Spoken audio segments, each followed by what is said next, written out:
Bonjour mes chers élèves de deuxième année collège BIOF. Nous allons faire dans cette vidéo l'étude de quelques instruments optiques.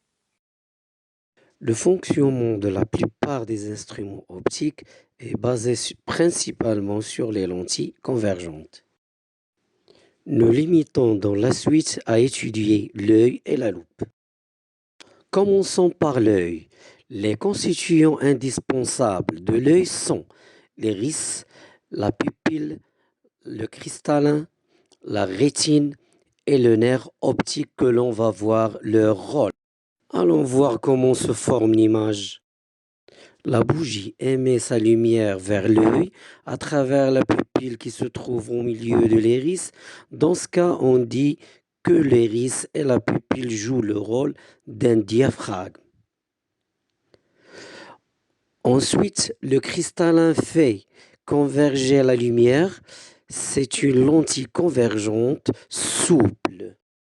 Enfin, une image petite et renversée se forme sur la rétine. Alors, la rétine se comporte comme un écran. Alors, que se passera-t-il dans la suite?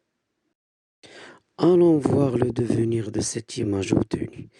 L'image de la bougie se transforme en signal nerveux qui sera transporté par le nerf optique directement vers le cerveau pour le but de les analyser afin de rendre l'image droite et régler ses dimensions.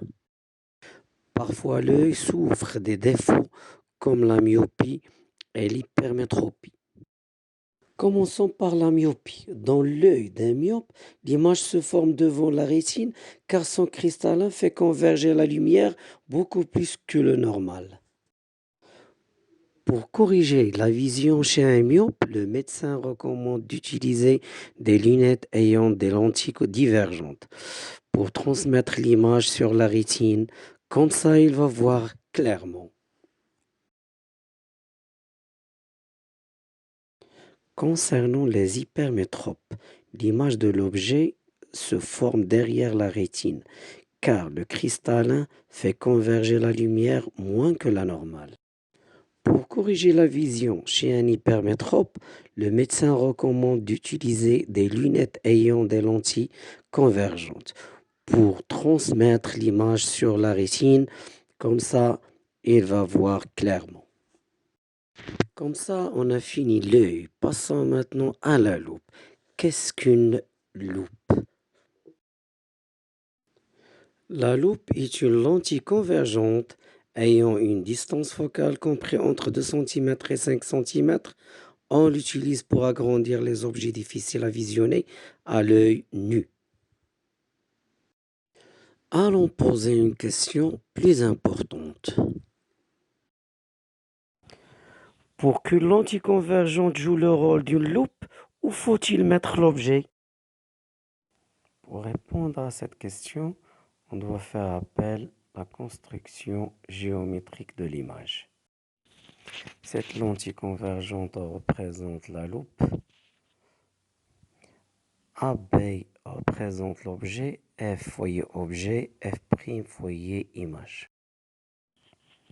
Bon, on doit mettre l'objet AP entre le centre optique O de la lentille et le foyer objet F pour avoir une image droite agrandie. Ça veut dire que la distance OA est inférieure à la distance focale OF. Pour construire l'image de cet objet, on aura besoin de deux rayons particuliers. Ce rayon qui passe par le centre optique O, comme vous voyez ici, et celui qui est parallèle à l'axe optique. On trace le rayon qui passe par O, émerge de la lentille sans déviation, comme vous voyez, puis sans prolongement.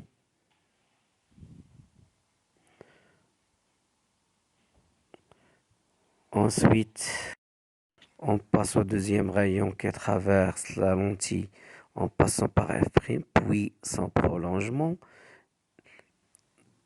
Comme vous voyez, les deux prolongements se coupent en B', dites B' parce que les deux rayons proviennent de B.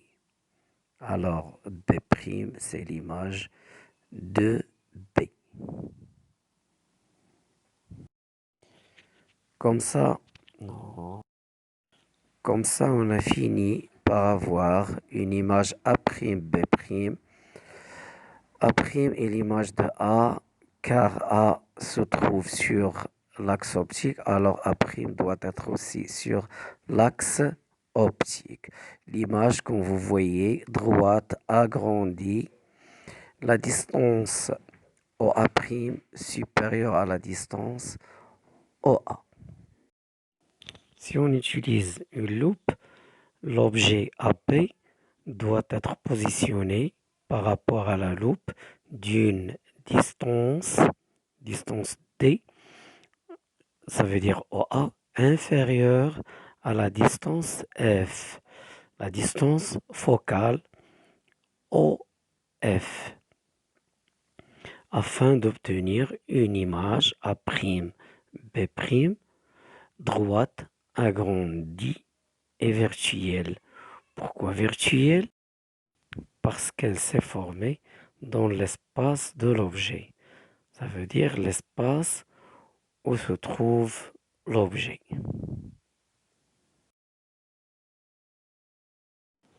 Mes chers élèves, merci d'avoir vu toute la vidéo et à la prochaine fois.